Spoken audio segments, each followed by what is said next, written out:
আজি মই আপোনালোকৰ ওচৰলৈ অসমৰ লগতে দেশ বিদেশৰ বিভিন্ন ধৰণৰ খবৰ লৈ আহিছোঁ। খবৰকেইটা খুবেই গুৰুত্বপূৰ্ণ, গতিকে ভিডিঅ'টো অলপো স্কিপ নকৰাকৈ শেষলৈ চাই যাব। নিতৌ এনেধৰণৰ খবৰ পাই থাকিবলৈ আমাৰ চেনেলটো ছাবস্ক্ৰাইব কৰি ৰাখিব আৰু এটা কৰি লাইক কৰি আমাক উৎসাহিত কৰিব। আহক এতিয়া আমি ভিডিঅ'টো আৰম্ভ কৰোঁ। এই মুহূৰ্তৰ কেইটামান গুৰুত্বপূৰ্ণ খবৰ। 22 দিনৰ পিছতে ৰাজ্যত আৰম্ভ কৰা হ'ব বাবু আঁচনি। বাবুসকলে প্ৰয়োজনীয় নথিপত্ৰ লৈ সাজু হৈ থাকক আবেদন কৰিবলৈ। নিযুত মইনা আঁচনিৰ দৰে 1 জানুৱাৰীৰ পৰা ৰাজ্যত আৰম্ভ কৰা হ'ব যুৱকসকলৰ বাবে বাবু আঁচনি। বাবু আঁচনিৰ জৰিয়তে যুৱকসকলক দিয়া হ'ব অগ্ৰাধিকাৰ। যুৱতী মহিলাসকলৰ লগতে যুৱকসকলকো আগুৱাই নিয়াৰ লক্ষ্য ৰাজ্য চৰকাৰৰ। কলাক্ষেত্ৰৰ পৰা মুখ্যমন্ত্ৰী ডক্টৰ হিমন্ত বিশ্ব শৰ্মাৰ ডাঙৰ মন্তব্য। আজি আমাৰ পৰৱৰ্তী খবৰটি খুবেই গুৰুত্বপূৰ্ণ, এটা বিগ ব্ৰেকিং নিউজ।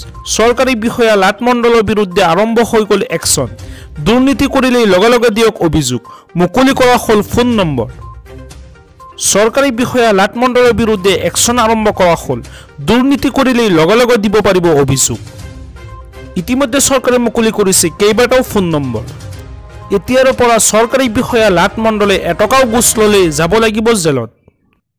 কোনোবা চৰকাৰী বিষয়াই মাটি বাৰী নামজাৰি চৰকাৰী কামত দুৰ্নীতি কৰিলেই আপুনি দিয়ক অভিযোগ। দুৰ্নীতি কৰা চৰকাৰী অফিচাৰৰ বিৰুদ্ধে অভিযোগ দিয়াৰ বাবে মুকলি কৰিছে 6টা বিশেষ ফোন আৰু হোৱাটছআপ নম্বৰ। এইকেইটা নম্বৰত লগে লগে দিয়ক অভিযোগ। অভিযোগ দিয়াৰ বাবে প্ৰথম নম্বৰটো হ'ল 6026903418 আৰু ইয়াৰ দ্বিতীয় নম্বৰটো হ'ল 6026903483 আৰু লগতে ডায়েল কৰক টোল ফ্ৰী নম্বৰ 180034536767 03612462295 নিয়ন্ত্ৰণ কক্ষৰ নম্বৰো মুকলি কৰিছে চৰকাৰে।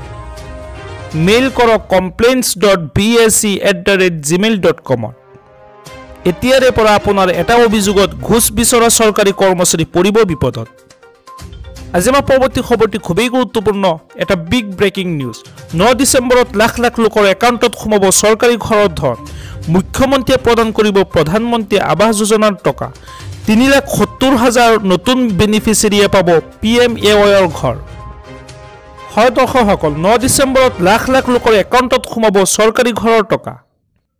মুখ্যমন্ত্ৰীয়ে প্ৰদান কৰিব প্ৰধানমন্ত্ৰী আৱাস যোজনাৰ টকা।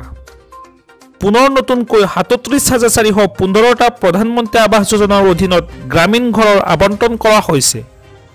9 ডিচেম্বৰত নতুনকৈ 12,000 ঘৰ আবণ্টনৰ সিদ্ধান্ত লৈছে ৰাজ্য চৰকাৰে। আৰু ইয়াৰ পূৰ্বে প্ৰভূত হৈ থকা 3,70,000 পৰিয়ালক 9 ডিচেম্বৰত দিয়া হ'ব পকী ঘৰৰ ধন।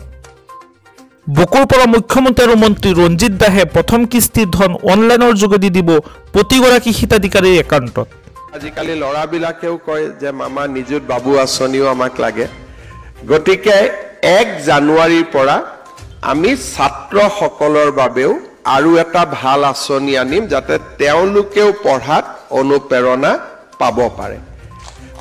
অৰ্থাৎ আমাৰ চৰকাৰখনৰ লক্ষ্য হ'ল যে অসমত আমি এটা এডুকেশ্যনেল এনভাইৰনমেণ্ট বা শৈক্ষিক পৰিৱেশ এটা নিৰ্মাণ কৰিব লাগে। মই য'তে যাওঁ তাতে আজিকালি ল'ৰাবিলাকেও কয় যে মামা নিযুত বাবু আঁচনিও আমাক লাগে, গতিকে 1 জানুৱাৰীৰ পৰা আমি ছাত্ৰসকলৰ বাবেও আৰু এটা ভাল আঁচনি আনিম যাতে তেওঁলোকেও পঢ়াত অনুপ্ৰেৰণা পাব পাৰে। অৰ্থাৎ আমাৰ চৰকাৰখনৰ লক্ষ্য হ'ল যে অসমত আমি এটা এডুকেশ্যনেল এনভাইৰনমেণ্ট বা শৈক্ষিক পৰিৱেশ এটা নিৰ্মাণ কৰিব লাগে। নিৰ্বাচন ফেব্ৰুৱাৰী মাহত হ'ব ঘোষণা। মাৰ্চ, এপ্ৰিল, মে অৰুণোদয় পাব নাপাব মানুহৰ মাজত সংশয়ো হ'ব পাৰে। যদি নিৰ্বাচনী আয়োগে নিৰ্বাচনৰ সময়ত আমাক অৰুণোদয় দিবলৈ অনুমতি নিদিয়ে, তেতিয়াহ'লে আমি ফেব্ৰুৱাৰী মাহতে যাতে আগতীয়াকৈ 4 মাহৰ অৰুণোদয় দি দিব পাৰোঁ তাৰো ব্যৱস্থা এই বাজেটত আমি ৰাখিছোঁ। যদি আমাক অনুমতি দিয়ে প্ৰত্যেক মাহত দি যাব, আমি নিৰন্তৰভাৱে দি যাম। কিন্তু যদি আমাক অনুমতি নিদিয়ে যে এইটো পলিটিকেল স্কিম আপোনালোকে দিব নোৱাৰে, তেতিয়াহ'লে আমি ফেব্ৰুৱাৰী মাহৰ শেষতেই মে মাহৰ 10 তাৰিখে নতুন চৰকাৰ হয়, অৰ্থাৎ মে, এপ্ৰিল, মাৰ্চ, ফেব্ৰুৱাৰী 4 মাহৰ ধন যাতে আমি একেলগে দি দিব পাৰোঁ, অনুমানিক 5,000 টকা একেলগে, তাৰো ব্যৱস্থা এই বাজেটত আমি ৰাখিব পাৰিছোঁ। এই কথাবিলাকে বুজায় যে অসম বিত্তীয়ভাৱে কিমান সক্ষম।